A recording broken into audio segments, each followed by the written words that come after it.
पाकिस्तान में जुल्म का राज 22 से मिलने की ख्वाहिश तीनों बहनें गिरफ्तार होटल में बंद कर दिया गया। जबकि इमरान खान का जेल से अहम पैगाम कैसा और कहा, मैं डील नहीं करूंगा। पाकिस्तान और कश्मीर से मर जाने वालों की मैयतें उनके वर्सा ने पाकिस्तान में दफन करने के बजाय बरतानिया में वापस क्यों लाई। जबकि आज की दीगर अहम खबरों के ऊपर इस गोरखधंधा में आपसे बात करेंगे। अस्सलाम वालेकुम, आप देख रहे हैं गोरखधंधा। अबरार कुरैशी आपसे महत्वपूर्ण बड़ी अहम खबरें हैं जिनको आज के इस दूसरे एपिसोड के अंदर डिस्कस करेंगे।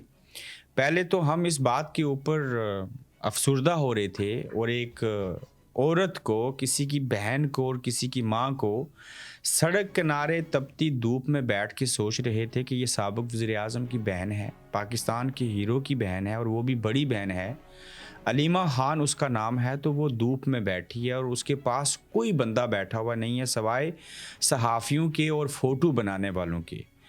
अब जब 3 दिनों से मेहनत, मशक्क़त और कोशिश करने के बाद अलीमा खान तीनों अपनी बाकी 2 बहनों समेत जब तीनों बहनें वहाँ पे पहुँची, उज़्मा, नौरीन और अलीमा खान साहिबा अडयाला के पास, तो पहले तो कंटेनर लगा दिए गए। और अब कंटेनर्स के बाद क्या हुआ कि पुलिस आई। पता नहीं ये पुलिस भी होती है या नहीं, या कोई और लोग होते हैं जो पुलिस की वर्दी पहन के वहाँ पे आ जाते हैं। ये भी एक गोरखधंधा है। तो उन्होंने तीनों बहनों को गिरफ़्तार किया है। गिरफ्तार करने के बाद चक्री रोड के ऊपर या पास करीब तरीन एक होटल है, उन्हें जेल में नहीं लेके गए, उस होटल में ले गए हैं और वहाँ पे रखा है। पहले गुज़श्ता रोज़ उन्होंने एक होटल में पनाह ली थी और उस होटल को उन्होंने बंद करवा दिया था और आज गिरफ़्तार करके एक होटल में रखा है, बजाय इसके कि उनको जेल में लेके जाएं, अडयाला ले जाएं, जहाँ मर्ज़ी ले जाएं। अब वहाँ पे पीटीआई के कारकुनान बाहर जा रहे हैं और वो कोशिश ये कर रहे हैं कि हम कोई वीडियो बनाएं, चीज़ें हो जाएं। तो पुलिस जो है वो उन वीडियो और फ़ोटो बनाने वालों के फ़ोन लेके तोड़ देते हैं। अब बात करनी इसके ऊपर इसलिए अहम है और हैरत है कि जिन 3 बहनों ने 22 से मिलने की ख्वाहिश का इज़हार किया, उसके ऊपर सज़ा ये मिली कि मिलवाना तो दूर की बात, हम उल्टा आपको ज़लील करेंगे, ज़लील व ख्वार करेंगे और आपको गिरफ़्तार करेंगे। और उन्होंने कर भी लिया। और मुल्क के अंदर, जिसको इस्लामी जमहूरिया पाकिस्तान कहते हैं, जुल्म का राज कायम है। वहाँ इंसाफ नायाब हो चुका है, नापैद हो चुका है और वहाँ पे किसी की नहीं चलती सिवाय उसके जिसके पास ताकत है, जिसके पास बंदूक है। माज़रत के साथ वही लोग जो हैं वो अहम हैं, बाकी सब भेड़ बकरियां हैं। तो ये अलीमा खान और उनकी बाकी बहनें को जो गिरफ़्तार किया गया है, इसके ऊपर अगर आप देखें, अडयाला जेल के करीब ज़ेर तामीर इमारत में धरना देने वाले इंसाफ़ी रहनुमा जो हैं वो गिरफ़्तार हुए। उमर अयूब और अलीमा खान एक दीवार के साथ टेक लगा के बैठ के मशावरत कर रहे थे कि हमने क्या करना है। और इमरान खान की तीनों बहनें अलीमा खान, उज़्मा खान, नौरीन खान, जबकि तहरीक इंसाफ के रहनुमा ज़रताज गुल, उमर अयूब, साहिबजादा हामिद रज़ा और मलिक अहमद भी जो हैं वो गिरफ़्तार हैं। पुलिस कैदियों को लेकर अडयाला से रवाना हो चुकी है और अडयाला के बाहर से गिरफ़्तार करके जेल के अंदर ले जाने के बजाय होटल में जाके गिरफ़्तार कर रहे हैं। अलीमा खान समेत तमाम गिरफ़्तार क़यादत को चक्री इंटरचेंज होटल में रखा गया और बाहर पुलिस की नफरी तैनात है और वहाँ के क्या मनाज़र हैं ये मैं आपको बयान जो है वो कर चुका हूँ। अब आ जाइए कि इमरान खान साहब ने जेल से पैगाम किस नोयत का दिया और वाज़ेह और साफ लफ्ज़ों में, चाहे वो आज़म सवाती हूँ, चाहे वो अलीमीन गंडापुर हूँ, उनको पैगाम दिया है कि कह दो उनको जाके कि मैं डील नहीं करूँगा, मुज़ाकरात करना चाहता हूँ, मगर वो किसी डील के नतीजे में नहीं, मुल्क के अंदर आइन, कानून और इंसाफ की बालादस्ती के ऊपर जब बात होगी, वो मेरिट होगा, तब जाके मुज़ाकरात हो सकते हैं। डील करके बाहर नहीं होगा। और मिनरल और माइंस का जो बिल है, इसके हवाले से भी खान साहब ने कुछ कहा है। खान साहब कहते हैं कि मैंने किसी को इस्टेब्लिशमेंट से मुलाकात के लिए नहीं कहा। अली अमीन और आज़म सवाती अपनी हवाशात पर ये करना चाहते हैं, मगर ऐसा करना दुरुस्त नहीं। कहते हैं कि वो इस्टेब्लिशमेंट के साथ जो चीज़ें अपनी हवाशात के ऊपर करना चाह रहे हैं, ऐसा करना दुरुस्त नहीं। अगर मैंने डील ही करनी होती तो मैं 600 दिन क्यों जेल में रहा हूँ, मेरे सैकड़ों कारकुनों को क्यों मारा गया, मेरे हज़ारों कारकुन जो हैं वो जेलों में क्यों हैं, मेरी पार्टी से निशान लेने से लेके पूरा इलेक्शन क्यों चोरी किया गया। तो अगर मैंने वही काम करना था जो बाकी सियासतदान करते रहे, तो मुझ में और उनमें फ़र्क तो कोई नहीं रहेगा। और मुझसे पाकिस्तान के करोड़ों अवाम जो हैं उनको उम्मीद है, और अगर मैं उनकी उम्मीद, मुझे अल्लाह ने बनाया है और मैं उनकी उम्मीद तोड़ दूं और रवायती सियासत करते हुए, रवायती तरीके से डील करते हुए जैसे 76 सालों में होता है तो मैं भी सरेंडर कर दूंगा, तो आखिर ये कौम किसके ऊपर तकिया करेगी, किससे उम्मीद रखेगी? तो लिहाजा मैं कोई डील नहीं करूंगा।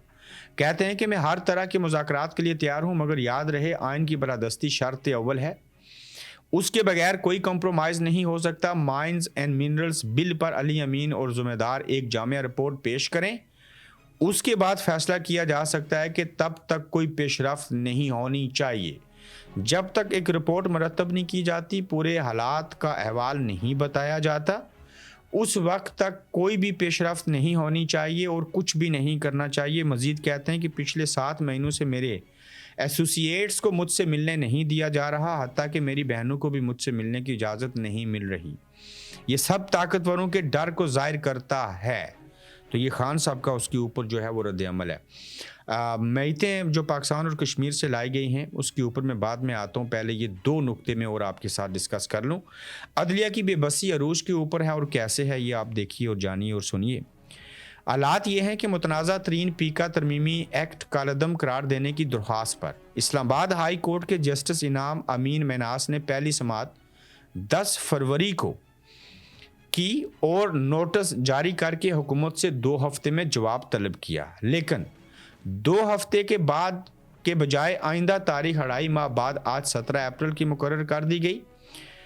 2 हफ्ते में जवाब तो छोड़ें, 2.5 माह में आज समाअत हुई तो उसमें हुकूमत की जानिब से जवाब ही जमा नहीं कराया गया था। तो जज साहब ने ये पूछने की बजाय कि 2 हफ्ते में जवाब मांगा था, 2.5 माह में भी जमा नहीं करवाया गया, तो मज़ीद वक्त देते हुए एक बार फिर 2 हफ्ते में जवाब तलब करने का कह दिया। और 2 हफ्ते में पहले भी कहा था जवाब तलब करने का, अब 2.5 माह गुजर चुके हैं, जवाब नहीं मिल सका, मज़ीद 2 हफ्ते दे दिए और पूछा नहीं कि पहले आप 2.5 माह क्या करते रहे हैं। अब देखिए कि बाकी आप लोग तो समझदार हैं, मुतनाज़ा एक्ट पर सहाफ़ियों के ख़िलाफ़ कार्रवाई रोकने की इस्तदा की गई, लेकिन जज साहब ने कहा कि दूसरे फ़रीक को सुने बगैर कोई ऑर्डर नहीं करूंगा और जब जवाब आ जाएगा तो उसके बाद केस की समाअत के लिए मुकर्रर कर दिया जाएगा। हद है ये। वैसे इसकी वजह आप देख लें कि ये जजेस आज़ाद नहीं हैं, ये अदलिया आज़ाद नहीं है। मैंने शोएब शाहीन साहब के साथ बड़ी ज़बरदस्त किस्म की जीरा की है, उनके साथ जो गोरख धंधा किया था उसकी आपने 10 मिनट की हाइलाइट्स देखी हैं। पूरा इंटरव्यू को 35-38 मिनट का है, मैं कल लगाऊंगा, उसको आपने बाखूबी और ज़रूर देखना है, तो उससे आपको पता चलेगा कि एक कानूनदान अपनी ही वकला बरादरी, अदलिया, जजेस, ये अदालतों के बारे में वो क्या कहते हैं, और उन्होंने बड़ी राज और न्याज की बातें बयान की हैं। तो ये अदलिया जो है ये मायूस नहीं है, इससे खुद को खुद से आज़ादी चाहिए और अदलिया की बेबसी जो है वो भी अरूज के ऊपर है। हम देख रहे हैं मजबूरी भी है, बिके हुए भी हैं, झुके हुए भी हैं और मजबूर और लाचार और बेबस भी हैं। तो कुछ अपनी ही नीयत ख़राब है, कुछ उनके इरादे भी ठीक नहीं हैं। वो कहते थे ना कि कुछ शहर दे लोग भी ज़ालम सुन, कुछ सानू भी मरंदा छोक सी। ये उस चीज़ के मज़दाक कुछ ये अदलिया वाले ठीक नहीं है, कुछ ऊपर से कंट्रोल किए जाते हैं। तहरीक इंसाफ के लिए जो इंसाफ था मुल्क में या ओवरऑल आवाम के लिए इंसाफ नायाब हो गया, जुल्म का राज कायम है। और ये बात भी बड़ी बागौर सुनने वाली है कि पूरी तहकीक के बाद की खबर ये है कि सेनेटर एजाज चौधरी की ज़मानत के केस में इमाम उल काजियान काजी यहिया अफरीदी ने प्रोसिक्यूटर से पूछा कि एजाज चौधरी के खिलाफ क्या शवाहिद हैं, क्या सबूत हैं। प्रोसिक्यूटर ने बताया कि एजाज चौधरी की वीडियो मौजूद है जिसमें लोगों को उकसा रहे हैं, और इमाम उल काजियान ने पूछा कि क्या एजाज चौधरी की कोई वीडियो है। उस मौका पर अदालत में मौजूद DSP Lahore police doctor Javed ने एजाज चौधरी के खिलाफ कैमरा का रिकॉर्ड पेश कर दिया, और एजाज चौधरी के वकील ने कहा कि जो शवाहिद दिए गए हैं वो टीवी इंटरव्यू है। Bench member justice Shafi Siddiqui ने कहा कि एक इंटरव्यू 17 मई और एक ऑडियो 10 मई की है। जस्टिस शकील ने कहा कि उकसाने का केस तो 9 मई के दिन या उससे पहले का कोई सबूत दिखाएं। तो प्रोसिक्यूटर ने लाचारगी की तस्वीर वहाँ पे बन गया और कहा कि अदालत ने मज़ीद शवाहिद फराहम करने का कहते हुए समाअत 1 हफ्ते के लिए मुलतवी कर दी है। आप देखें कोई सबूत नहीं है, कोई कुछ नहीं है। 9 मई पहले हुआ और उकसाया उन्होंने बाद में। आप ये देखिए कि ये ऐसे ही है जैसे लियाकत अली खान को कातिल ने, जालिम ने गोली मारी। जालिम मकतूल पहले मर गया, सॉरी मकतूल बाद में मरा और कातिल पहले मर गया, यानी कि उसको मौके पे मार दिया गया। लियाकत अली खान साहब ने अस्पताल में जाके जो था वो दम तोड़ा था। तो हर केस यहाँ पे कोई इंसाफ जब हो ना, एफआईआरें झूठी हों, आप बिला वजह और बेवजह लोगों को कैद कर लें, तो फिर वहाँ पे क्या फ़र्क पड़ता है कि उकसाया 9 मई के बाद या 9 मई के पहले या उस दिन। ये 9 मई ही अपने आप में एक ऐसा गोरख धंधा है जिसके ऊपर कोई कमीशन नहीं बना, कोई कुछ नहीं हुआ। अब यहाँ पे एक मैं बड़ी अहम चीज़ आपके सामने रखने लगा हूँ, आप हैरान हो जाएंगे कि हम पाकिस्तान के अंदर जो है वो कह रहे हैं कि इन्वेस्टमेंट करने के लिए इन्वेस्टर्स को बुलाया। आर्मी चीफ ने खिताब किया, शहबाज शरीफ साहब ने खिताब किया, उनकी रज़ा और चीज़ें शामिल थी उसके अंदर। बेशुमार लोगों को आप लेके गए, इन्वेस्टर्स की कॉन्फ्रेंस करवा लिया आपने, फिर मीरपुर के अंदर आज़ाद कश्मीर के अंदर एयरपोर्ट बनाने का ऐलान किया। अब मैं आपको एक दूसरा रुख दिखाता हूं कि आप तो ये कह रहे हैं ना, हुकूमत पाकिस्तान की ओवरसीज़ पाकिस्तानी जो हैं वो बड़ा कीमती असासा हैं, वोट का हक आप उनको नहीं देते, तो लिहाजा आप मुल्क में इन्वेस्टमेंट करें। लेकिन यही ओवरसीज़ पाकिस्तानी और बिलखसूस इसमें सारे कश्मीरी हैं, पाकिस्तानी एक भी नहीं है। पिछले चंद सालों में 3 से 4 अमवात वाक़या हुई जो ब्रिटिश कश्मीरी मीरपुर आज़ाद कश्मीर में गए और दीगर गिरदोनवा में।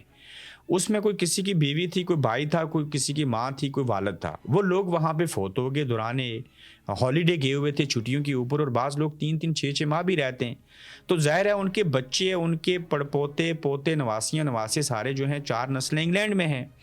तो जब इन कश्मीरियों की, ओवरसीज़ कश्मीरियों की कश्मीर के अंदर अपने वतन में जो है वो मौत वाक़या हो गई, तो उनकी जो पीछे इंग्लैंड में औलादें थी, उन्होंने ये कहा, मैं नाम लिए बगैर ये आपको चीज़ बता रहा हूँ, कि उन्होंने मैयतें जो थी, लंदन में लोग फौत हो जाते थे या आते थे तो ज़िंदा होते हुए वसीयत करते थे कि अगर मैं मर जाऊं तो मुझे अपने बाप दादा के साथ पाकिस्तान और कश्मीर में दफन करना, चाहे जितने भी पैसे क्यों ना लग जाए, हमें बरतानिया में आपने दफन नहीं करना। अब उसके उल्ट बरक्स क्या हो रहा है कि ये जो लोग चंद फौत हुए पिछले चंद सालों में, मैं आज आपके सामने ये चीज़ रख रहा हूँ, उन्होंने अपने जो भी रिश्तेदार था, माँ थी, बाप थी, दादा था, दादी थे, बहन था, भाई था, बीवी थी, उनकी जब मौत वाक़या हुई तो उन्होंने वो मैयतें पाकिस्तान कश्मीर में दफन करने के बजाय इंग्लैंड में वापस बुलाई, यहाँ दफन किया और कहा यहाँ मैयतें भी महफूज हैं, हम उनके पास हैं, यहाँ उनकी कब्र में भी जा सकते हैं, तो हम उनको यहाँ दफन करेंगे। तो जो कश्मीरी और पाकिस्तानी ओवरसीज़ ब्रिटिश नेशनल होते हुए जिस वतन से, जिस मट्टी से मोहब्बत करते थे कि हम आएंगे, पैसे कमाएंगे, वापस जाएंगे, वहाँ फैक्ट्रियाँ लगाएंगे, इंसाफ मिलेगा, सब चीज़ें होंगी, वो इतने बदज़न हो चुके हैं कि एक तरफ आप इन्वेस्टर्स की कॉन्फ्रेंस करवाते हो ओवरसीज़ की, और दूसरा रुख तस्वीर का मैं आपको दिखा रहा हूँ कि वो लोग वहाँ पर अपने मरे हुए को, अपनों को दफन भी नहीं करना चाहते, उनकी मैयत यहाँ वापस ला रहे हैं और इसके ऊपर हज़ारों पाउंड के अखराजात आते हैं। तो ये तस्वीर का रुख भी देख लीजिए, वहाँ जाना तो दूर की बात, जहाँ अदम तहफ़्फ़ुज़ है, वहाँ इन्वेस्टमेंट करना तो दूर की बात, लोग मर भी जाएं तो कहते हैं उस देश के अंदर नहीं करना। माज़रत के साथ, हमें उस मुल्क से मोहब्बत है, उस मुल्क, उस गांव, उस जगह जैसा जहाँ हम पैदा हुए पले बड़े, उस जैसा कोई नहीं हो सकता। हमें दुनिया के किसी भी कोने में ले जाएं, पूरी दुनिया की मुझे ज़ाती तौर पे बादशाह दे दें, मुझे कोई पूछे कि क्या करना है, तो मैं कहूँगा वही देश, वही चीज़ें, वही सब कुछ अच्छा है जहाँ मेरा बचपन, लड़कपन, सारी चीज़ें हमने गुजारी हैं। तो ये तस्वीर का दूसरा रुख है कि अब मरने के बाद भी लोग उस देश के अंदर क़याम नहीं करना चाहते, वो ज़िंदा होते हुए जाना और इन्वेस्टमेंट कैसे करेंगे, ये सवाल भी मैं आपके नाम के ऊपर छोड़ता हूँ। तो अपना ख्याल रखें, अपना फीडबैक दीजिए, जल्द आपसे फिर मुलाकात होगी। आप देख रहे हैं गोरखधंधा अब्रार कुरैशी के साथ।